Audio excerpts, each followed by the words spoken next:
Ir mes jau eteryje.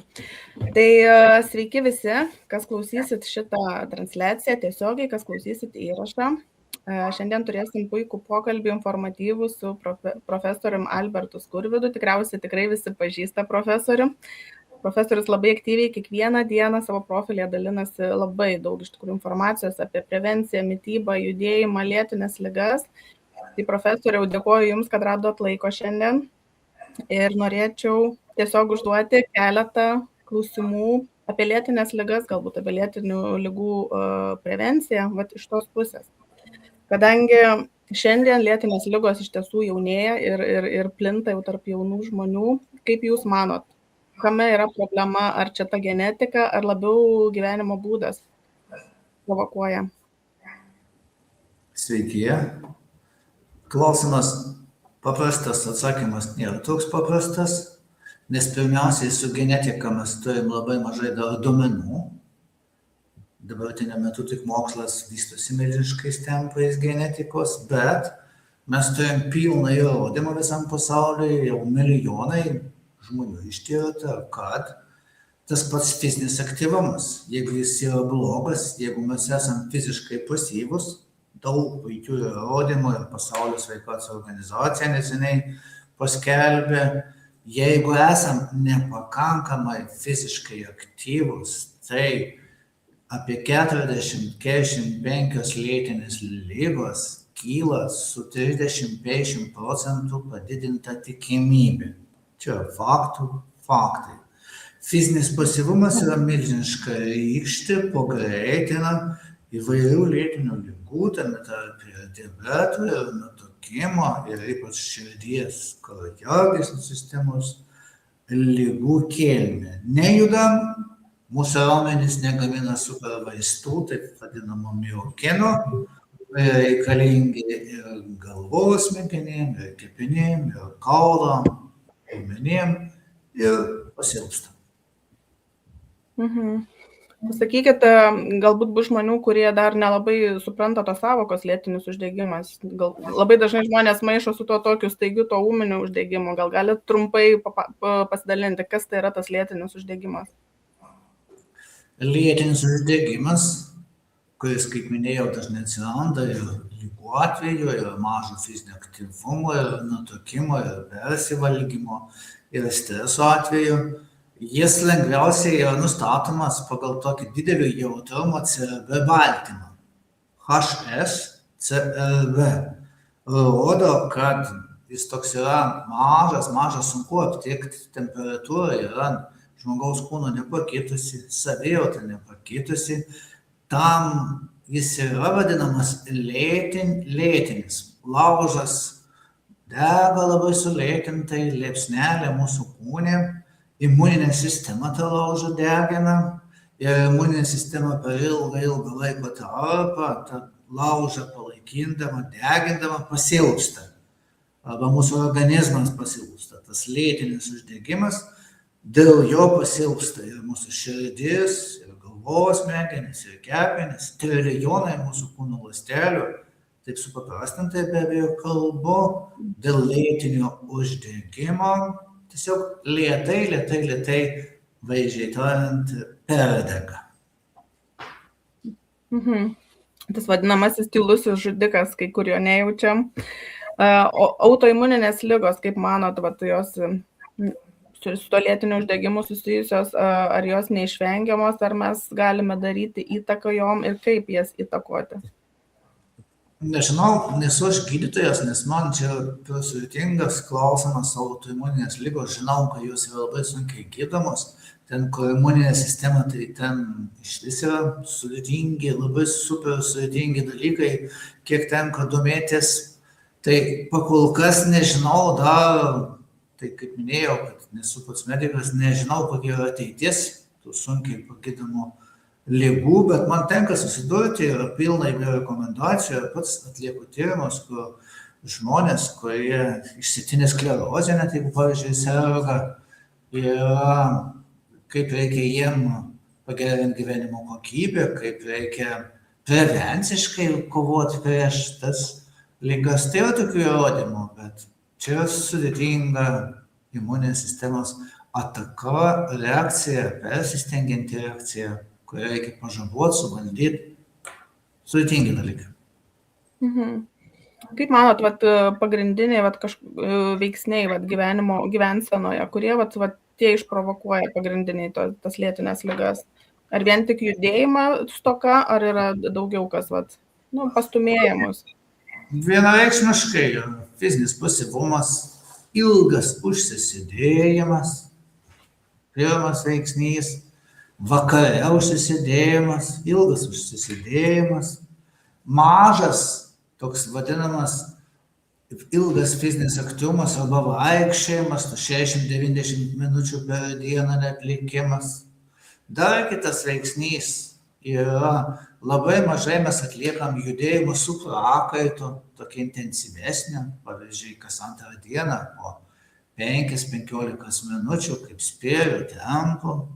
Dar kitas veiksnys, labai nemėgstam jėgos pratimų, kur aktyvuojam labai daug raumenų skaitlų, tai jėgos pratimų stygius, darbas su prakaitu stygius, suprastintai kalbu, ilgas bet koks judėjimas, ilgas sėdėjimas yra viena reikštė. Antra reikštė yra be abejo mityba, vienareikšmiškai.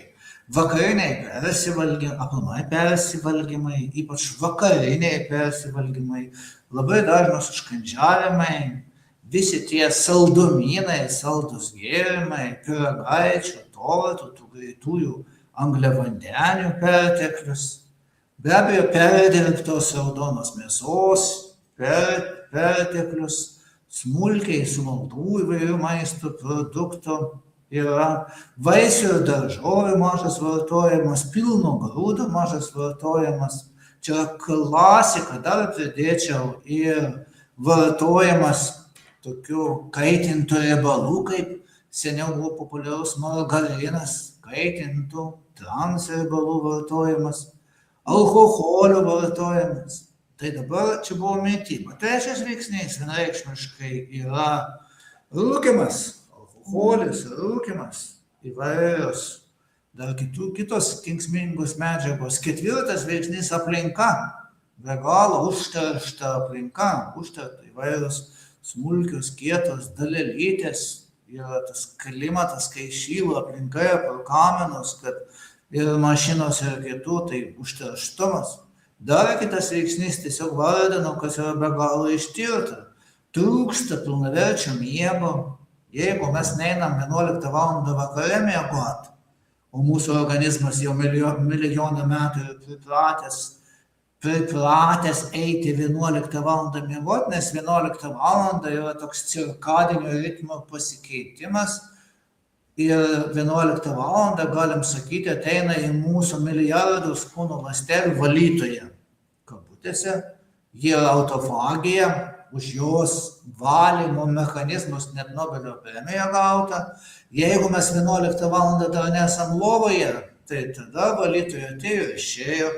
Ir mes rytmetį atsibūdę, mes su neišvalytų kūno, o neišvalytas įvairius uždegimai, metabolizmo sutrikimas. Mes nemiegam suaugę, yra 7-8 valandų, nesilaikome režimo, kaip ir vaikai. Dar kitas veiksnys vienareikšmiškai be judėjimų, be visų tų mitybos ir kitų yra kūno masės padidėjimas, ypač vidinis nutukimas, neprižiūrint mums ir mitybos, ir to paties miego, ir gyvenimo streso, nes stresai didina vidinį nutukimą. Ir tai vidinis nutukimas yra rykštė daugybė lėtinių ligų kilt. Kai jau paminėjau stresą, kiti vardina stresą, kumuliatyvų stresą, nes stresas gali būti geras ir blogas. Geras stresas, pavyzdžiui, aš dabar atsakinėju į kažkokius jūsų pateiktus klausimus, ekspromtu bandau, man yra geras stresas, mobilizuojasi man milijardai neuronų, adrenalino man išsiskiria, šiek tiek kortizolio, bet jeigu aš per dieną kur 10 kartų taip turėčiau atsakinėti ir visą savaitę, man būtų per didelis stresas, per daug kortizolio, o tas kortizolis naikina mūsų visą kūną, pirmiausiai naikina mūsų galvos smegenis, neuronus, jų yra 100 milijardų, bet dėl didelių stresų aš galiu per dieną netekti keletą milijonų. Stresai, jeigu aš neišsimiegu, per savaitgalį nepailsiu, per atostogas nepailsiu, jie sumuojasi. Kumuliatyviniai, tokie kaip ir lėtinis uždegimas, taip ir lėtiniai stresai, lėtiniai tokie stresai ilgai trunkantis, jie išderina milijardus ląstelių, naujausi tyrimai, net ir man su mano kolegom, dabar mes ką tik atliekam super tyrimus, pirties tyrimus ir matuojam genetinį amžių, tai stresai ypatingai pagreitina senėjimą, pailgina tokį labai svarbų rodiklį genų lygmenyje, yra telomeras, tie žmonės, kurie per daug patiria streso, kumuliatyvinių, mes daug dirbam, mažai ilsimės, mes, ar galų gale, jeigu mes per daug sportuojam, per daug mes ekstremaliom sąlygom, toli bėgiojam, niekad nesiilsim, didelius svorius kilnojam, yra per anksti vakare sportuojam, yra darbe visur norim būti patys geriausi, stresai sumuojasi, lendam į šaltą vandenį visiškai nepasirengę arba pirti kiekvieną dieną. Vienu žodžiu, jeigu ekstremalus yra per didelį stresą, jie sumuojasi ir jie mums naikina pačius mūsų kūno sveikatos pamatus, genus. Ir tai tokie pagrindiniai dalykai nuo fizinio aktyvumo, mitybos, pilnaverčio miego, didelio streso, nutukimo. Ir be abejo, mums dar trūksta tokio gyvenimo džiaugsmo, yra nuolatinė bloga nuotaika, kuri galim pridėti prie streso, yra bloga nuotaika, nepasitenkinimas. Naujausi moksliniai tyrimai super mokslininkų yra nustatyta, kad žmogaus milijardam, trilijonam kūno ląstelių sveikatą arba mūsų kūno sveikatai neužtenka vien tik, kad gliukozė gerai valdytųsi, kad genai būtų stabilus, kad uždegimo nebūtų, kad baltymų sintezė būtų optimali, bet reikia, kad mūsų galvos smegenų tie milijardai ląstelių jaustųsi gerai. Kitaip tariant, kad mes, žmogus, jaučiam per savo sensorinės žievės, aš gerai jaučiuosi, puikiai jaučiuosi. Tas angliškas žodis well-being labai populiarus. Lietuviškai gerovė, laimė, savijauta, gyvenimo džiaugsmas, gyvenimo tikslai dabartiniu metu yra priskiriama kaip super tokia, kova prieš daugybę lėtinių ligų priemonė. Šypsena, džiaugsmas, hobi, nuotaika. Ir neužtenka vien nei rūkymo, nei alkoholio, nei fizinio aktyvumo valdyti, nei nutukimo. Reikia valdyti ir savo psichinę sveikatą, gerovę.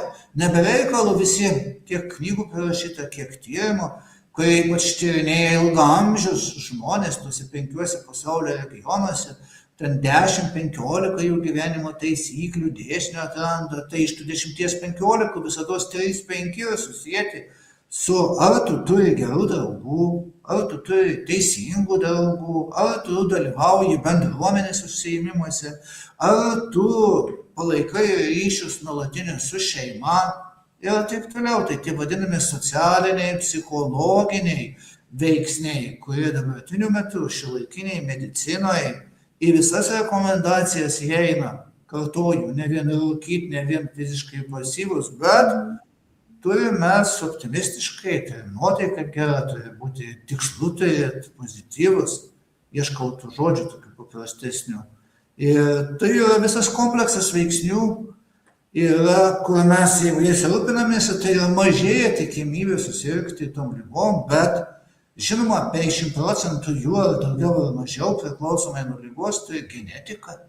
Epigenetika dabar yra mokslo topas, o epigenetika pasireiškia, kad, pavyzdžiui, aš jeigu nesveikai gyvenu, tai aš savo net ir vaikam ir anūkam per genų modifikaciją galiu greitai perduoti kažkokį blogą sveikatą. Jeigu aš vaikystėje visiškai per daug patyriau stresų, smurto, baimės, per didelio nerimo, tai organizmas gali būti sveikas vaikystėje, jaunystėje, bet kai bus man 45-50 metų, tokių be galo yra daug tyrimų, tai mano organizmo tos lėtinės ligos kils su milžiniškai didesnė tikimybė ir tai toks pavėluotas poveikis bus susijęs ne su genetika, bet su epigenetika. Tai yra tokie veiksniai. Be abejo, mokslas milžiniškais tempais vystosi, visur lendame į molekulės, į ląsteles ir jų komunikaciją, bet be visų šitų veiksnių mums visą laiką dar 30-50% dalykų mums yra neaišku. Rašom publikacijas, rašom knygas, atliekam tyrimus. Daugybė visados, kaip kartuoju, vos ne pusę atveju mes negalim paaiškinti iki galo, nes reikia dar detalesnės informacijos, dar patikimesnių faktų, bet mes einam teisingą linkmėn, visą informacijos vis gausinam, bet gamta, gyvybė taip pat tobulėja, lygos taip pat tobulėja, vis vėl prisitaiko.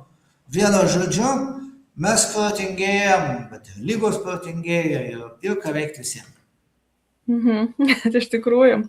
Dar grįžtant prie tų genų, yra sakoma, kad mes per gyvenseną galim įjungti arba kitaip aktyvuoti arba išjungti tam tikrus genus.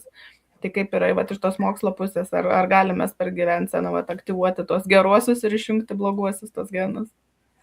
Tik labai fragmentiškai mes tą galim pasakyti. Laboratorijose, pirmiausiai su gyvūnėliais, šiek tiek su žmonėm, tai be abejo su gyvūnėliais yra jau šimtais tūkstančių įvairių tyrimų, kad ir tas pats fizinis aktyvumas, arba ten kažkokie stresai, arba mitybos įvairios intervencijos, ir mokslininkai prieš intervencijas ir po intervencijos stebi genų raiškas, kaip tie genai yra aktyvuoti, bet be abejo iš tų 20 tūkstančių genų jie ten pasižiūrė ten daugiausiai 100, porą šimtų, 300, tai tą mes darom, bet kad šiaip mes galėtume visiems žmonėms patarti, kada čia įjung geną, išjung geną, ką valgyti ir kaip judėti, tai gan yra sudėtinga.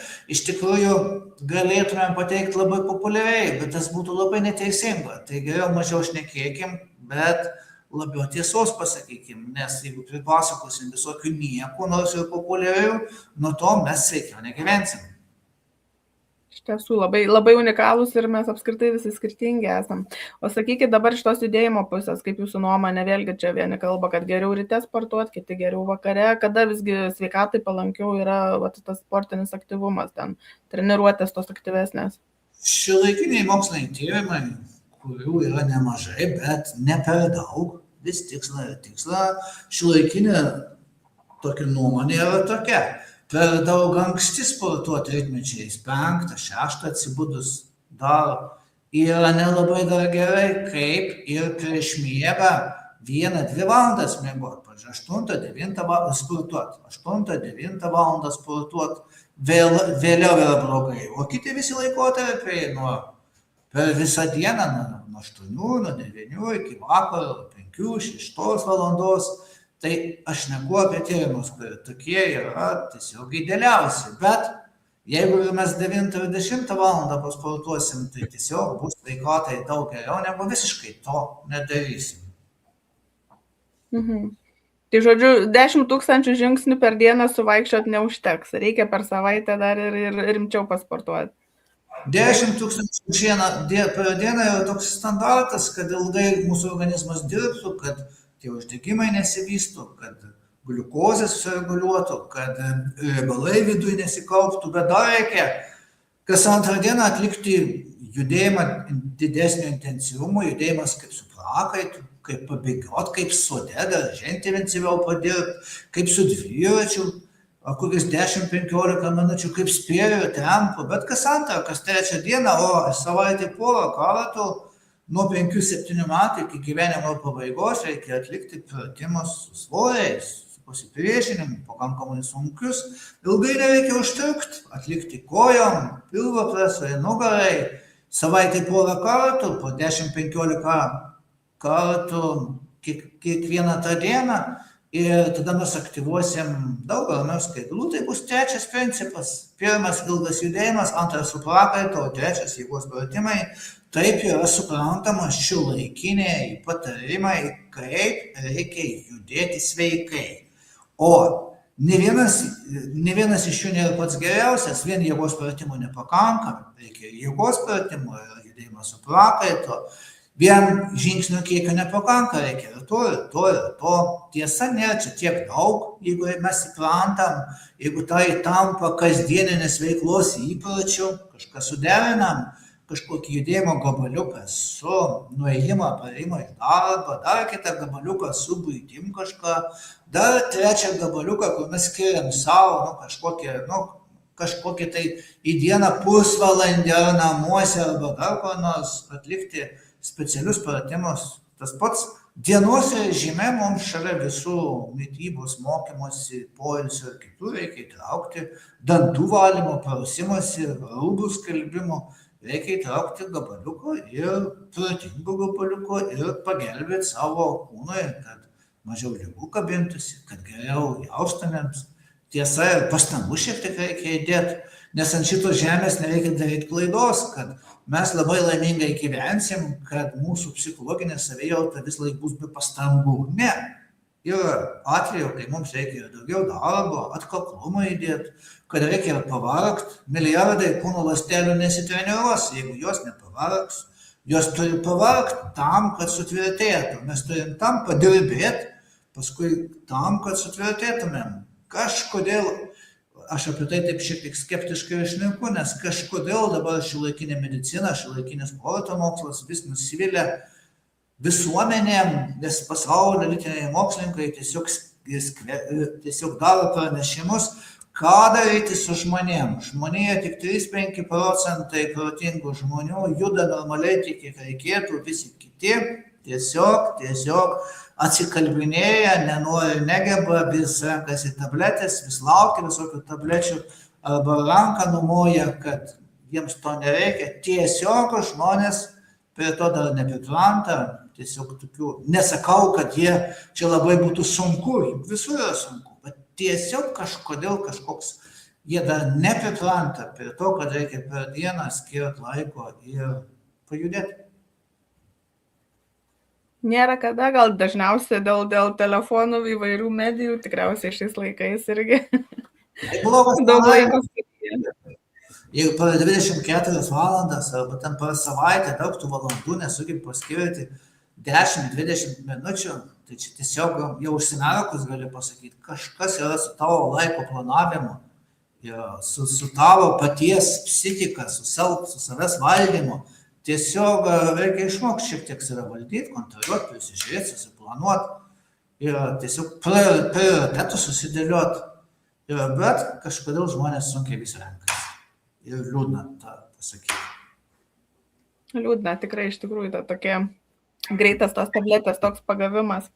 Dar grįžtant prie tos prevencijos lėtinių ligų, iš papildų, ką jūs, tie papildai, kurie jūsų manimų yra verti dėmesio. Mano buvo vienas iš pirmųjų, žinau, kad ištraukiau omega-3, kaip jūs manot, apie kokias dozes šiais laikais reikėtų kalbėti, ar jis tikrai taip stipriai reikalingas? Apie tai tiek daug prirašyta, be abejo, labai daug yra komercijos, labai daug yra skubotumo, nes visi pagrindiniai tyrimai pakol kas yra atlikti tik su gyvūnėliais, o pernešti gyvūnėlių atliktus tyrimus, kaip įvairios tas medžiagas taiko gyvūnėliam, tos papildus, jiems ten super sveikata, viskas pagerėja, automatiškai žmonėm taikyti taip pat negali.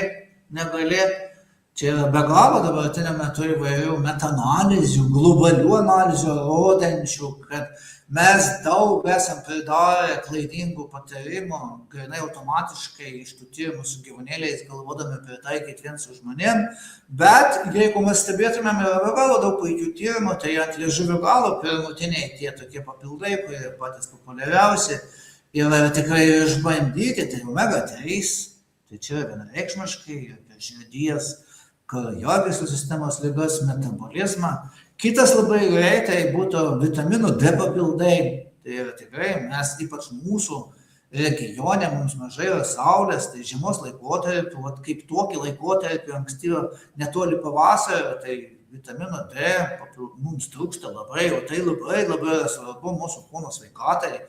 Aš pats anksčiau šiek tiek vartodavau vitamino D papildus, nes vis pritrūkdavo, bet dabartiniu metu kažkaip stengiuosi iškęsti per tą žiemą, nes vasarą aš su saulė sukaupiu vitamino D, turiu savo technologijas, Be abejo, vaisiuose daržovėse yra super įvairių medžiagų, kurios kovoja prieš uždegimus, prieš oksidacinį stresą, tos medžiagos, antioksidantai, antiuždegiminės medžiagos, jom priklauso kurkuminas, mes lietuvaičiai tą žinom, priklauso kvarcetinas, bet jo pirmiausiai papildų kaip ir nereikia, jų yra labai daug daržovėse. Pavyzdžiui, svogūnuose labai daug kvarcetino. Fizetinas super medžiaga, bet jų yra labai daug vaisiuose, kaip braškėse. Kiekvienas mokslininkas, kuris domisi tom technologijom, tai kol dar žmonėm nėra išbandyta, visą laiką rekomenduoja tokį funkcionalų sveiką mitybą, daug vaisių, visada skirtingų spalvų, daug daržovių ir su papildais dar neskubėti. Neskubėti tuo labiau, kad dar nesugebam tos papildus žmonėms skrupulingai patikrinti, bet dėl vitamino D, dėl omega 3 ir dar dėl kai kurių, tas pats kurkuminas, kur yra be galo, be abejo, tas pats kvarcetinas man ir fizetinas, kurie labai yra vitaminas D svarbus. O ką manot apie dabar vis daugiau tų irgi tyrimų tokių atsiranda apie vitaminą D3 ir K2, kad būtinai jie turėtų eiti kaip pora. Ką jūs galvojate? Rodo tyrimai, kad geriau įsisamina, kad geriau būna kaulų sveikatai, rodo. Nesu didelis žinovas, reikėtų vėl čia tiek gausybė tyrimų pirmiausiai su gyvūnėliais ir nežinom tikrojo to efekto, to dydžio, nežinom kaip visoji mūsų to sveikatinimo vandenyne, koks jos svoris yra, kiek ten tų, kai mums ten yra tų poveikis yra metrais, o galbūt čia tik milimetrais turim, tai visam tam paveikslė, koks jis yra indėlis. Ir tai mokslininkai tą vis tikslinasi, bet ko gero greičiausiai taip, nes kiekvieną dieną visokių pilna atradimų, kad tiksliau vitaminas D, K pridėti, dar kitokius, kaip tą patį, pavyzdžiui, angliavandenių, taip aminorūgščių įsisavinimas su maistu, anksčiau niekas net negalvodavo, reikia kartu vartoti angliavandenius, kitaip tariant, baltymus kartu su angliavandeniais, kad mūsų raumenų skaidulos gautų daug plytų aminorūgščių, be abejo daug. Mokslinio įrodymų yra labai daug, labai puikių. Ačiū Jums. O dar sakykit dabar, kaip manot, vis tiek jau tos patirties daug turit gyvenimiškos, kokias klaidas daro pagrindinės žmonės, sugalvoja, dabar jau čia pradėsiu sveikatintis, ir kokios tos pagrindinės būna klaidos, kai puola stačia galva. Tai neteisingai dažniausiai daro, iš didelio noro. Man atrodo, kad pirmutinė tokia yra, kad pirmiausiai pradeda nuo didelių krūvių, per didelių krūvių, puola stačia galva ir ne tik tai su fiziniu aktyvumu, stačia galva į šaltą vandenį, stačia galva į labai karštas, ilgai trunkančias pirtis, stačia galva labai ilgai badausiu, tokiu, o mūsų organizmas nemėgsta ekstremumų. Viskas laipsniškai, pavyzdžiui, didžiausia pasaulyje klinika, kuri domisi sveika gyvensena, fizinio aktyvumo Amerikoje, top pasaulio klinika, Mayo klinika, tiesiog kiekvienais metais paskelbė įvairias rekomendacijas, kaip žmonėms reikia judėti. Tai kiek aš primenu, vienas iš paskutinių yra siūloma žmonėms, kurie pavyzdžiui, netaiko tų jėgos pratimų arba nejuda su prakaitu, tai jie pradeda, jeigu tu nejudi tokiu spėrio tempu, tai tu pradėk kas antrą dieną, nuo kelių šimtų metrų, nuo kelių minučių tik tai, pradėk nuo 2-3 minučių, gal nuo 1 minutės ir po kelių mėnesių prieisi prie 20-30 minučių, kas antrą, kas trečią dieną. O žmonės dažnai, kaip dabar, atrodo sveikatos turiu, galiu, reikia eiti spėrio tempu, išgirdau, kad 20-30 minučių, tai padaro iš karto. Iš karto kitą dieną yra skausmas ir pertempimas, kitą dieną nėra nuotaikos, nebegali, tai žmonės skuba. O fizinis aktyvumas taip kaip ir lėtinės ligos, tik priešingai. Reikia ilgai po truputį taikyti, kad būtų tikrosios naudos. Ilgai, sistemingai, nepersitempus yra taikyti, yra Bet po trupučiu vis pridedant.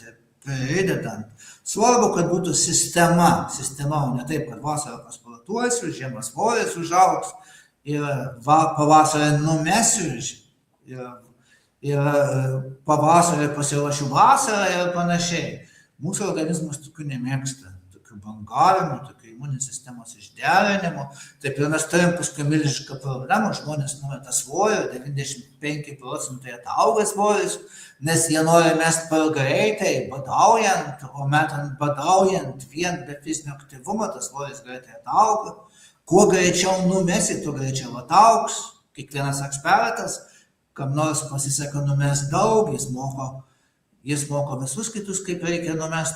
Nors čia paprasti standartai, to paties svorio mažinimo, kad po truputį derinant fizinį aktyvumą su kalorijų apribojimu, atsisakant tų, kaip visi jau žinom, pagrindinių maisto medžiagų, kurios trukdo, kurios didina tą vidinį nutukimą. Tai trumpai taip, kad žmonės skuba, nori, kaip vaikai dažnai greito rezultato, nuėjo į treniruotę, o kitą dieną eina berniukas prie veidrodžio ir stebi, ar jau raumenų masė padidėjo. Ne, reikia. Pirmatiniai rezultatai po kelių mėnesių gali pastebėti, dar kai kurie gali ir po kelių metų pastebėti. Fizinis aktyvumas turi būti taikomas visą gyvenimą, taip kaip dantis, ką reikia valyti. Nes jeigu tu nejudėsi, tu galėjai būti labai fiziškai aktyvus, sportiškas, sveikas, praeis pusę metų, jeigu tu visiškai būsi fiziškai pasyvus, tu prieš tai buvusi judėjimą, jokios naudos nebebus, nes reikia visą gyvenimą. Nereikia daryti, tiesa, antras tokia milžiniška klaida yra, be galo, kad žmonės galvoja, jeigu jie jaunystėje sportavo daug, kad jiems vėlesniam amžiuje nebereikia sportuoti, nes prie to paties klaidos dar prideda kitą klaidą, kad jie galvoja, jeigu aš esu, man 50 metų, 60 metų, moteris esu, ar vyras, senjoras, o čia skuridas pasakoja, kad reikia atlikti jėgos pratimus ir pakankamai nemažus svorius reikia kelt, reikia su prakaitu pajudėti ir pakankamai ilgai pajudėti.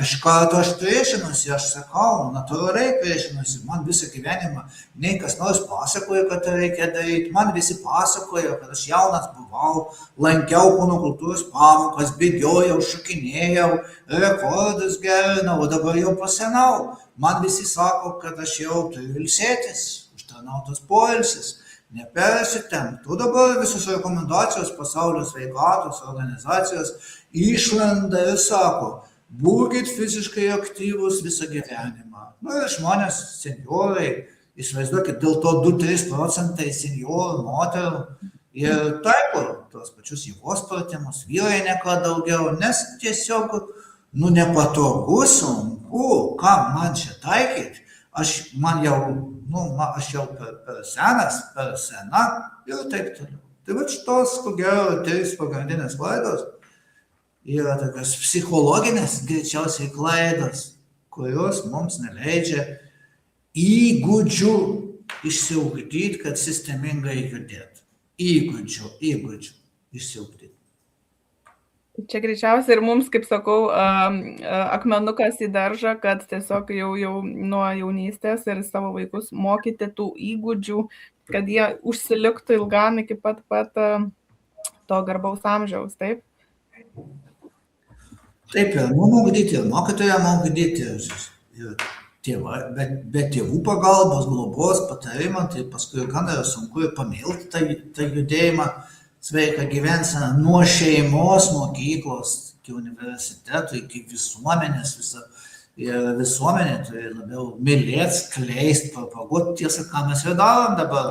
Lietuvoje jau tų įvairių laidų švietėjiškų ir be galo. Geras dalykas, mes šviečiam, mokom, bet visas pasaulis, pavyzdžiui, visiškai prieš dieną žiūrėjau naujausias rekomendacijas, kaip nutukimas visam pasaulyje pagal kūno masės indeksą. Vietoj to, kad jis mažėtų, jis auga milžiniškais tempais ir net prognozuojam, kad pavyzdžiui, tos rekomendacijos Lancet elitiniam žurnale, kad lietuviai, ne vien lietuviai, bet visa Europa, visa Amerika, išsivyščiusis suaugusių žmonių tarpe apie 2050 metus bus apie 75% vyrų ir moterų su antsvoriu, nutukusių, Latvija tas pats, Suomija tas pats, Danija tas pats, nepriklausomai nuo šalies turtingumo išprusimo, kaip tipinis pavyzdys nesugebam susitvarkyti su tuo, kad nutukimas tai yra milžiniška rykštė mums gausybė lėtinių ligų kilt, jis auga. O šiaip keista pasakyti, yra du tik tai dalykai, jeigu taip supaprastintumėm racionaliai. Mes per tą laiko tarpą, mes daugiau valgom ir mažiau judam. Ir viskas paprastas dalykas.